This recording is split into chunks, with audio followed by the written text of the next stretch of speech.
functions. Introduction. So far, we have introduced numbers, assignments, input outputs, comparisons and utility of variables in Python. अभी तक हमने क्या पढ़ा था? असाइनमेंट्स पढ़े थे, इनपुट आउटपुट्स पढ़े थे, कंपैरिजन पढ़े थे between the variables, strings, right. Utility of variables in Python, हमने यूटिलिटी मतलब यूज पढ़ा था वेरिएबल्स का पाइथन के अंदर. These the codes we have studied till now have been single, conditional and iterative sequence of instructions and were small in size. जो हमने code अभी तक पढ़े हैं वो सिंगल थे, लाइक इंडिविजुअली थे. हम ना उसमें कुछ ऐसी चीजें पुट नहीं करते थे कि उसका जो एग्जीक्यूशन है वो उस पर डिपेंड करे. कंडीशनल थे, हमने उसमें कंडीशंस लगाई थी यूजिंग सीक्वेंशियल कंडीशन, इटरेटिव्स, कंडीशनल. इटरेटिव्स में क्या होता था, लूपिंग की हेल्प से हम जो कंडीशन थी वो पुट करते थे. And were is small in size, तो वो हम जो अभी तक प्रोग्राम बनाते हुए आए हैं वो जो साइज होता था उनका वो ज़्यादा बड़ा नहीं होता था. We can easily work with problem. वो solution can be written in the form of small Python program. तो हम आराम से काम कर सकते हैं उन प्रॉब्लम्स के साथ जिनका सॉल्यूशन रिटन फॉर्म में हो हमारे पास. ठीक है. As a problem become complex, the program also increase in size and complexity. It becomes difficult and cumbersome for a programmer to keep track of data and control statement in the whole program. देखो, जैसे कि मैंने आपको एक programme कराया था calculator वाला, कि आपको एक प्रोग्राम बनाना है कि वो कैलकुलेटर की तरह एक्ट करे. तो उसमें क्या था कि आपको बहुत ज़्यादा कंडीशंस लेनी पड़ रही थी, हर ऑपरेटर के लिए डिफरेंट कंडीशन आपको लेनी पड़ रही थी. तो क्या था कि वो थोड़ा कॉम्प्लेक्स था. जिस तरीके से आप पहले प्रोग्राम बना रहे थे वो साइज में भी बड़ा था और उसमें जो चीज़ें थी वो थोड़ी कॉम्प्लेक्स भी थी. तो क्या होता है कि आपको वो सारी चीज़ें जो भी होती हैं प्रॉब्लम से रिलेटेड वो सारी चीज़ें ट्रैक करनी होती हैं, फिर स्टेटमेंट्स देखनी होती है, how you can control them. ठीक है, ये जनरल इंट्रोडक्शन है. Thus Python provides the feature to divide a large program into different smaller modules. तो पाइथन क्या करता है, ऐसे फीचर्स प्रोवाइड करता है जिससे large program different small modules में डिवाइड हो जाते हैं. अब सुनो, जैसे आपने कैलकुलेटर बनाया था तो वो भी तो आपने डिफरेंट मॉड्यूल्स में तोड़ के ही बनाया था. जैसे कि आपने फर्स्ट बनाया एडिशन के लिए, दूसरा सब्ट्रैक्शन के लिए. ठीक है. These modules are known as functions which have the responsibility to work upon the data for processing. In modules को, इन छोटे छोटे modules को functions कहते हैं जिनका काम होता है प्रोसेस करना डेटा को. It is difficult and time consuming to interpret a large program every time there is a slight modification in the code.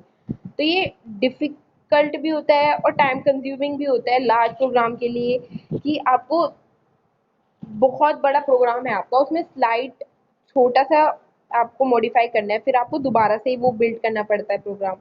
But if program is divided into number of small functions called sub program, then the whole task become easy and save a lot of time. देखो, अगर आपका एक बहुत बड़ा, आपने single go में एक programme build कर दिया, अब आपको उसमें थोड़ा सा मॉडिफाई करना है, थोड़े से चेंजेस करने हैं, तो वो मुश्किल हो जाता है. क्योंकि कंट्रोल जो होता है एक सिंगल प्रोग्राम का वो काफ़ी जगह पे आपको ये चीज़, जब आप बहुत बड़े प्रोग्राम बनाओगे आप ये देखोगे कंट्रोल आप अलग अलग चीज़ों को कॉल करोगे, एक ही जगह पे आप कंट्रोल रखोगे एग्जीक्यूशन का भी. लेकिन जब आप उसे छोटे छोटे पार्ट्स में तोड़ के बनाओगे तो मॉडिफिकेशन भी आसान होती है. It is required and it is becomes necessary the sub parts or sub problems can be further divided into still smaller program. तो ये रिक्वायर्ड है और ये नेसेसरी भी है कि जो सब प्रोग्राम्स हैं या सब प्रॉब्लम्स हैं उन्हें हम फर्दर डिवाइड कर दें स्मॉल प्रोग्राम्स में और प्रोसेस करें. प्रोग्राम को डिवाइड करना सेट ऑफ प्रोग्राम्स में of smaller size can be continued up to any appropriate level. जो प्रोसेस है वो डिवाइड कर दें प्रोग्राम में और सेट कर दें प्रोग्राम को स्मॉलर साइज में, छोटे साइज में, और कंटिन्यूड करके रखें अप्रोप्रिएट लेवल तक. Therefore, function provide a systematic way of problem solving by dividing the given problem into several सब प्रॉब्लम। तो फंक्शन जो है वो प्रोवाइड करेगा systematic way of problem solving. जो किस तरह आप सिस्टमैटिक वे में प्रोवाइड करेगा कि आपकी प्रॉब्लम को डिफरेंट, जैसे आपके पास एक प्रॉब्लम है, ठीक है, तो उसे डिफरेंट सब प्रॉब्लम्स में तोड़ देगा individually, finding their individual solution. अब जब प्रॉब्लम्स को सब प्रॉब्लम्स में तोड़ रहा है तो जो सॉल्यूशंस हैं वो भी इंडिविजुअली निकलेंगे। जैसे सब प्रॉब्लम 1 है तो इसका सॉल्यूशन इंडिविजुअली निकलेगा, फिर सेकंड वाले का इंडिविजुअली निकलेगा, फिर क्या करेगा, इंटीग्रेट कर देगा इनके सॉल्यूशंस को, और जो आपकी मेन प्रॉब्लम थी उसका सॉल्यूशन निकल जाएगा। ओके, कुछ इस तरह फंक्शंस आपका वर्क करेगा, यानी प्रॉब्लम्स को सब प्रॉब्लम्स में तोड़ेगा, सब प्रॉब्लम्स का इंडिविजुअली सॉल्यूशन निकलेगा, इंडिविजुअली सॉल्यूशंस को इंटीग्रेट करेगा, बाइंड अप करेगा, और जो आपकी पर्टिकुलर प्रॉब्लम थी उसका सॉल्यूशन निकालेगा। ठीक है, तो ये देखो आप, this approach to problem solving is called step wise refinement method और मॉड्यूलर अप्रोच और डिवाइड एंड कॉन्क्यूअर अप्रोच। तो ये जो है इस नाम से भी जाना जाता है प्रॉब्लम सॉल्विंग को, step wise refinement method, modular approach और डिवाइड एंड कॉन्क्यूअर अप्रोच। तो ये देखो, ये प्रोग्राम है, एक प्रोग्राम है, वो बहुत बड़ा है, लॉन्ग है, कॉम्प्लेक्स है और सीक्वेंस ऑफ स्टेटमेंट्स है। मतलब एक स्टेटमेंट एग्जीक्यूट होगी, फिर दूसरी, फिर तीसरी, मतलब बहुत ज़्यादा कॉम्प्लेक्स भी है, बहुत ज़्यादा टाइम भी लगेगा इसको बिल्ड करने में। आप मॉडिफिकेशंस भी इसमें जो है बहुत मुश्किल से हो पाएगी, राइट। अब ये वाला प्रोग्राम देखो, in this program the task has been divided into smaller task. तो इस प्रोग्राम में क्या है कि जो टास्क है वो स्मॉलर टास्क में डिवाइड है, each of which is perform by A separate function.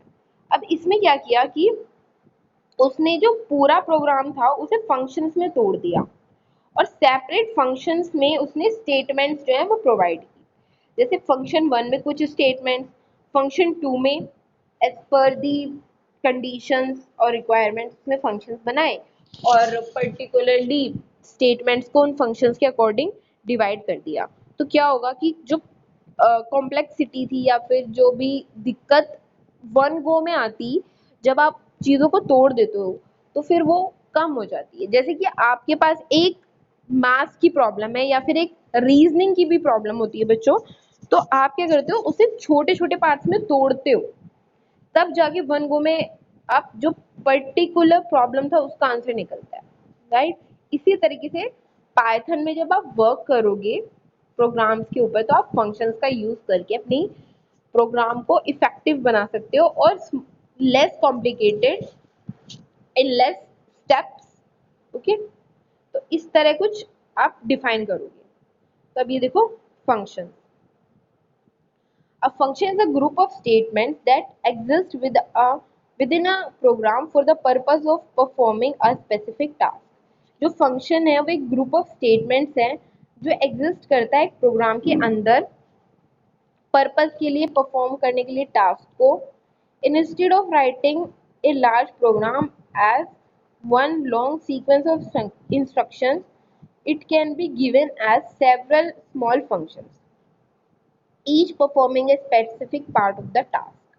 देखो इसमें यही कहा गया है, जिसकी जो है डेफिनेशन है कि जो फंक्शन होता है वो ग्रुप ऑफ स्टेटमेंट्स होता है जो एक प्रोग्राम को रिक्वायरमेंट्स के हिसाब से या फिर स्पेसिफिक टास्क के हिसाब से डिफरेंट पार्ट में डिवाइड कर देगा और स्पेसिफिक ऑपरेशंस परफॉर्म करता है।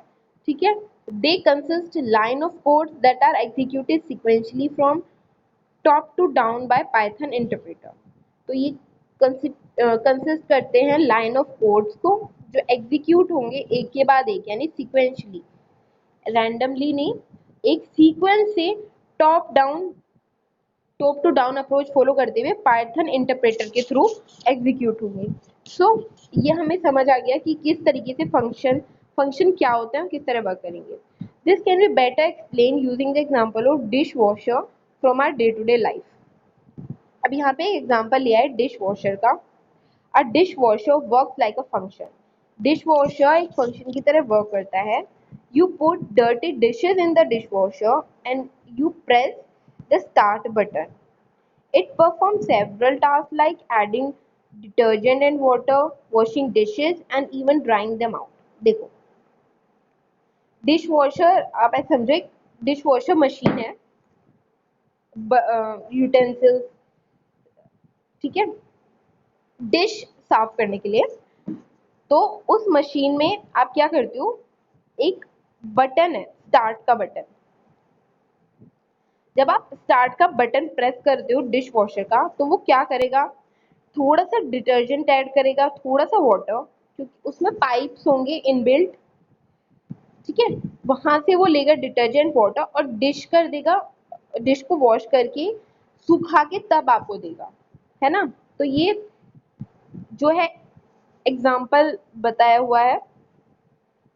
अब ये देखो यहाँ पे किस तरह ये फंक्शन और आर्ग्यूमेंट है इनपुट के लिए. अब आपने क्या किया, आर्ग्यूमेंट दी, एज अ इनपुट आर्ग्यूमेंट दी, वो आपने डर्टी डिशेज दी. और जो डिश वॉशर है उसके अंदर कौन कौन से फंक्शन परफॉर्म हो रहे हैं, वो हो रहा है ऐड वाटर और डिटर्जेंट, वॉश डिशेज और ड्राई देम. सबसे पहले तो वो वाटर और डिटर्जेंट को ही ऐड करेगा डिश वॉशर के फंक्शंस. उसके बाद डिशेस को वॉश करेगा और सिक्वेंशली करेगा. ऐसा तो है नहीं कि पहले वॉश कर दी या पहले ड्राई कर दिया फिर वॉश कर दिया और बाद में वाटर और डिटर्जेंट ऐड कर रहे हैं, नहीं, वो सिक्वेंशली ही ऐड करेगा. और अगर ये सीक्वेंस फॉलो नहीं होगी तो जो डिशेज हैं वो इफेक्टिवली वॉश भी नहीं हो पाएंगी. तो ये जो फंक्शंस हैं डिश वॉशर के सिक्वेंशली परफॉर्म होंगे तभी रिक्वायर्ड आउटपुट हमें मिलेगा. तो ये जो समझो, जो आप इनपुट देते हो वो फंक्शन आर्ग्यूमेंट के थ्रू देते हो और जो आपको आउटपुट मिलता है वो वैल्यू रिटर्न के थ्रू मिलता है. जो आप वैल्यू रिटर्न करोगे, जब मैं आपको फंक्शन के प्रोग्राम बनवाऊंगी तो वैल्यू रिटर्न कराऊंगी, राइट. जब आप जो वैल्यू आप फंक्शन में रिटर्न करोगे ना, वो ही आपको एज आउटपुट मिलेगा. अब आप चाहते हो कि आपको कोई वैल्यू रिटर्न नहीं करानी, तो आप रिटर्न 0 भी कर सकते हो, राइट. और ये चीजें अभी हम सीखेंगे कि किस तरह आप ऐसा प्रोग्राम बना सकते हो जिसमें आप रिटर्न कर सकते हो वैल्यू, किस तरह आप प्रोग्राम बना सकते हो जिसमें आपको रिटर्न करने की वैल्यू जरूरत नहीं पड़ती, ठीक है. And thus you get clean dishes as a result output. Functions are also similar as they take some data as input and depending upon the instructions or code given perform the defined task and give some output in the end. उसी तरह perform करेंगे, सबसे पहले input लेंगे, फिर instructions, उसके बाद instructions के बाद जिस तरह भी इंस्ट्रक्शंस होंगी, डिफाइंड होंगे टास्क, टास्क परफॉर्म करके हमें एक स्पेसिफिक आउटपुट देंगे. In Python we have worked with the script mode in the Python revision chapter, which provide the capacity of retaining our work for future uses. For working in script mode, we need to write a function in Python and save it in the live in the file having .py extension. हमने ये चीज 11 में पढ़ी थी, first chapter में भी है कि जो पाइथन होता है वो 2 मोड पे वर्क करता है. एक होता है स्क्रिप्ट मोड, एक होता है interactive mode, right. Interactive mode पे क्या होता है कि हमें जो हम जहाँ पे हम इनपुट देते हैं वहीं पे हमें आउटपुट मिल जाता है. स्क्रिप्ट मोड में क्या होता है कि पहले हम एक बड़ा सा कोड बनाते हैं जिसमें हम न्यू फाइल पे जाके एक फुल कोड बनाएंगे, .py एक्सटेंशन से उसे सेव करेंगे, उसके बाद उसे रन करेंगे. तो जो स्क्रिप्ट मोड होता है उसमें जो हमारा डेटा होता है वो फ्यूचर यूज के लिए सेव हो जाता है, क्योंकि without saving the program in script mode we can't access it. पर इंटरैक्टिव मोड में हम जो अपना प्रोग्राम है उसे सेव नहीं करते, हम वहीं पे इनपुट देंगे और हमें वहीं पे आउटपुट मिल जाता है, right. A Python function is written once and is used call as many times as required.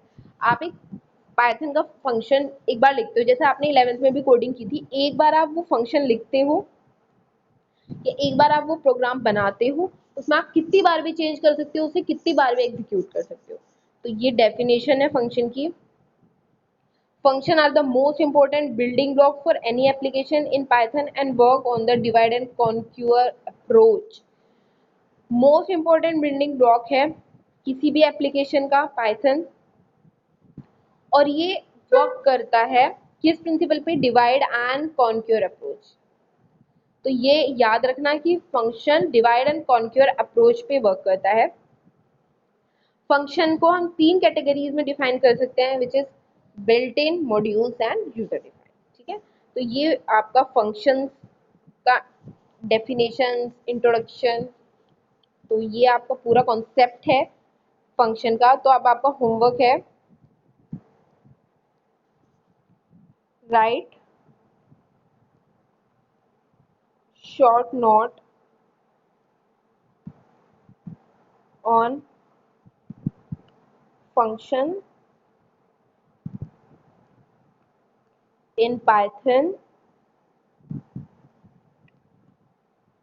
With example.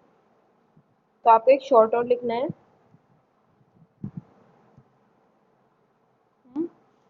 Functions पे पाइथन के अंदर और एग्जाम्पल के साथ। ओके।